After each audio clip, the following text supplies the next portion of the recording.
जब भी हम किसी महान व्यक्ति की बायोग्राफी के बारे में पढ़ते हैं तो सिर्फ हमें उनकी early life, education, after education, profession और उनके कंट्रीब्यूशन के बारे में ही बताया जाता है कि उन्होंने देश के लिए ऐसा क्या किया जिस वजह से वह महान बने। लेकिन हर बायोग्राफी में एक ऐसा पहलू अवश्य होता है जिसके बारे में हमें बहुत कम ही बताया जाता है, और वो है व्यक्ति के संघर्ष की कहानी, अनुभव की कहानी। क्योंकि किसी भी व्यक्ति के संघर्ष और अनुभव से ही उसके जीवन के निर्णय निर्धारित होते हैं। अब आप सोच रहे होंगे कि आज मैं ऐसी बातें क्यों कर रही हूँ, क्योंकि आज मैं एक ऐसे व्यक्ति की बायोग्राफी लेकर आई हूँ जिसे भारत में बहुत ही कंट्रोवर्शियल नज़रिए से देखा जाता है, लेकिन फिर भी उनकी शार्प इंटेलिजेंस को कोई नकार नहीं सकता है। मैं बात कर रही हूँ father of the Indian constitution, doctor V.R. Ambedkar ji की। एक prominent Indian jurist, social reformer, economist, powerful politician, theorist, prolific writer और chief architect of Indian constitution और पता नहीं क्या क्या। लेकिन जितनी उपाधियाँ उनके नाम के साथ जुड़ी हैं उतनी ही आलोचना भी जुड़ी है, जिसे आज हम इस वीडियो में डिस्कस करेंगे और उनकी लाइफ और स्ट्रगल को करीब से जानेंगे। मैं हूँ श्रुति चौरसिया और द हिंदुस्थल में आपका बहुत बहुत स्वागत है। आज से कई वर्ष पहले 19वीं शताब्दी में जब भारत में अंग्रेज़ों का शासन था और अंग्रेज़ों ने भारत की क्या दशा की ये तो किसी से नहीं छुपा है। उस समय भारत में सती प्रथा, छुआछूत, पर्दा प्रथा, जाति प्रथा जैसी प्रथाएं अपनी चरम पर थी और दलितों की दशा भयानक और दर्दनाक थी। इसी स्थिति में 14 अप्रैल 1891 में एक दलित जाति में जन्म हुआ डॉक्टर भीमराव रामजी अम्बेडकर का। भीमराव का जन्म एक महार परिवार में हुआ था जो एक दलित जाति थी और जिसे समाज में नीची नज़रों से देखा जाता था। मगर उनके पिता रामजी सकपाल मेजर सूबेदार के पद पर एक सैनिक अधिकारी थे। फिर भी समाज के लोगों ने कभी भी उन्हें सम्मान की नज़रों से नहीं देखा। भीमराव को बचपन से ही पढ़ाई का बड़ा शौक था। उनका जन्म मध्य प्रदेश में हुआ था, मगर कुछ समय बाद उनके पिता महाराष्ट्र आ गए और सतारा में बस गए। जब भीमराव अम्बेडकर अपनी प्रारंभिक शिक्षा लेने स्कूल गए तब उन्होंने जातिगत भेदभाव का एक ऐसा रूप देखा जो इतना दर्दनाक, इतना भयानक, इतना खौफनाक, इतना अपमानित था कि उन्होंने उसी वक्त जातिवाद के विरुद्ध संघर्ष करने की ठान ली। जब भीमराव अम्बेडकर क्लास में जाते थे तो उन्हें क्लास पे बैठने नहीं दिया जाता था, मटके से पानी नहीं पीने दिया जाता था। उनके छूने क्या, उनकी परछाई पड़ने से भी लोग अपने आप को दूषित महसूस करते थे। ऐसे ही एक बार जब भीमराव अम्बेडकर जी के कक्षा अध्यापक ने उनसे एक प्रश्न को हल करने को कहा, तब भीमराव प्रश्न को हल करने बोर्ड के पास गए और प्रश्न को हल करने लगे। तभी सारे बच्चे अचानक उठे और अपने लंच बॉक्स को उठाने लगे जो बोर्ड के पास रखे थे। क्यों? क्योंकि अगर भीमराव अम्बेडकर जी की परछाई पड़ जाएगी तो खाना दूषित हो जाएगा। सोचो क्या प्रभाव पड़ा होगा उस छोटे से बच्चे पर इस व्यवहार का। इतना ही नहीं, एक बार भीमराव अम्बेडकर जी ने कुएं से पानी क्या पी लिया, वहाँ के लोगों ने उन्हें बुरी तरीके से मारा। ये भी नहीं देखा कि वो एक छोटा बच्चा है। ये ऊंची जाति के लोग उन्हें छूने, उनकी परछाई पड़ने से, यहाँ तक कि उनकी आवाज़ सुनने से भी खुद को अपवित्र महसूस करते थे। उनके बचपन के इस दर्दनाक दौर ने उनके जीवन पर बहुत गहरा प्रभाव डाला। इसी अनुभव ने आगे चलकर उन्हें एक स्ट्रॉन्ग लीडर बनाया और वो हमेशा कहते थे कि शिक्षित बनो, संगठित रहो, संघर्ष करो। बालक भीमराव को संस्कृत पढ़ने का बड़ा शौक था, मगर संस्कृत तो सिर्फ ब्राह्मण ही पढ़ सकते थे। उन्हें यहाँ भी रोका गया, मगर वो तो उड़ते हुए पंछी थे, कहाँ रुकने वाले थे। उस समय के बड़ौदा के गायकवाड़ शासकों ने उनकी पढ़ाई के प्रति रुचि को देखते हुए उन्हें छात्रवृत्ति दी जिसकी सहायता से भीमराव अपनी पढ़ाई को पूरी करने के लिए अमेरिका चले गए। अमेरिका में जाकर उन्होंने दुनिया की बेस्ट यूनिवर्सिटी कोलंबिया यूनिवर्सिटी में एडमिशन लिया।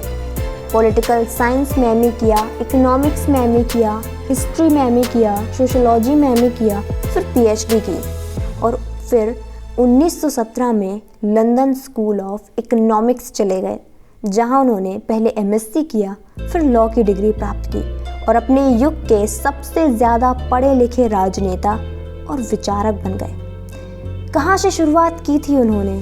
एकदम नीचे से, जहां उन्हें पढ़ने से भी रोका जाता था, मगर उन्होंने अपने आप को एजुकेट किया।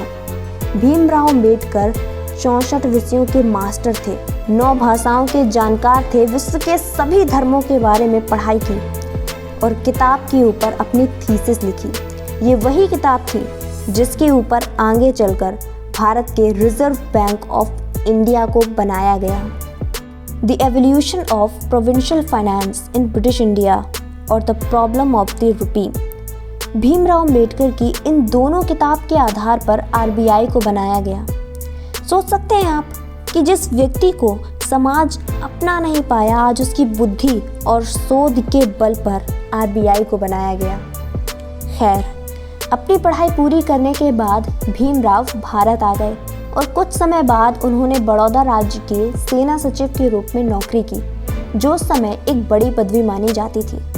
तो ये मत सोचना कि उनके जीवन का संघर्ष अब खत्म हो गया।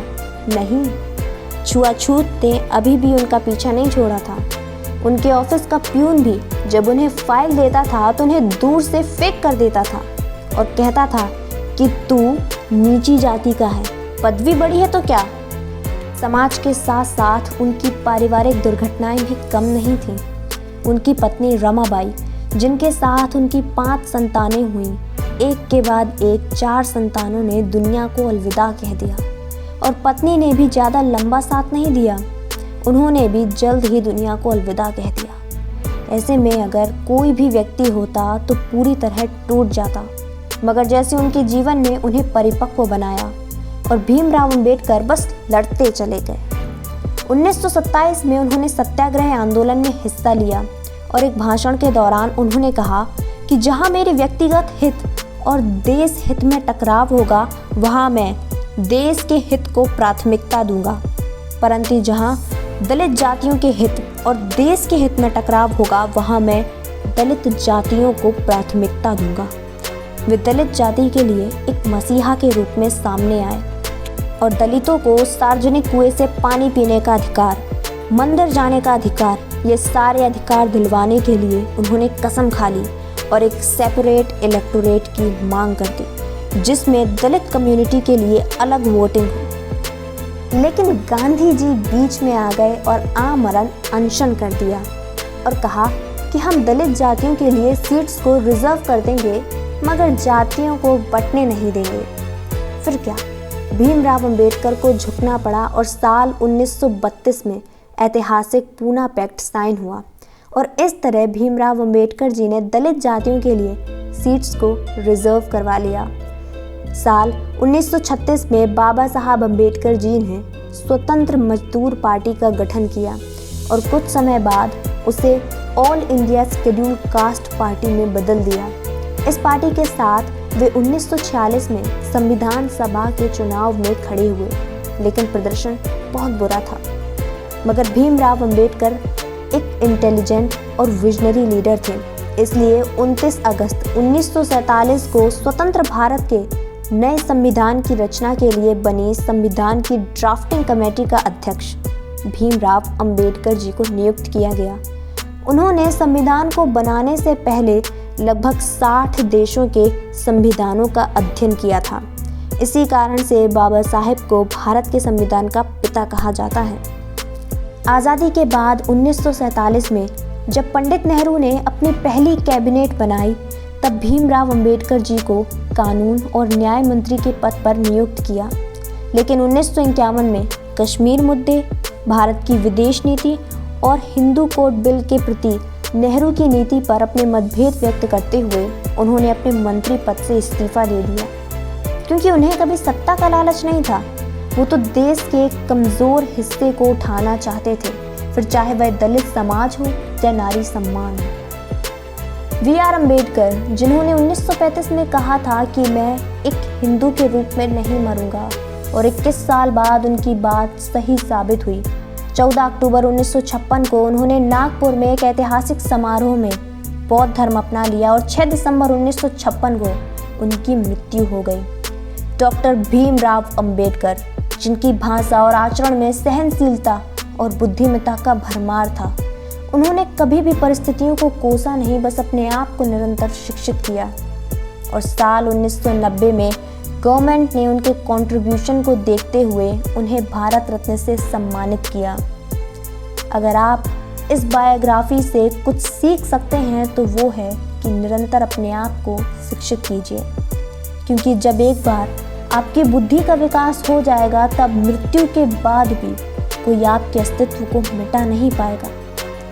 इसी के साथ यह वीडियो का एंड। Thank you. अगर आपको ये बायोग्राफी पसंद आई हो तो वीडियो को लाइक कर दीजिए और ऐसे ही और बायोग्राफीज़ के लिए हमारे चैनल को सब्सक्राइब कर दीजिए। इसी के साथ यह वीडियो का एंड। Thanks for watching.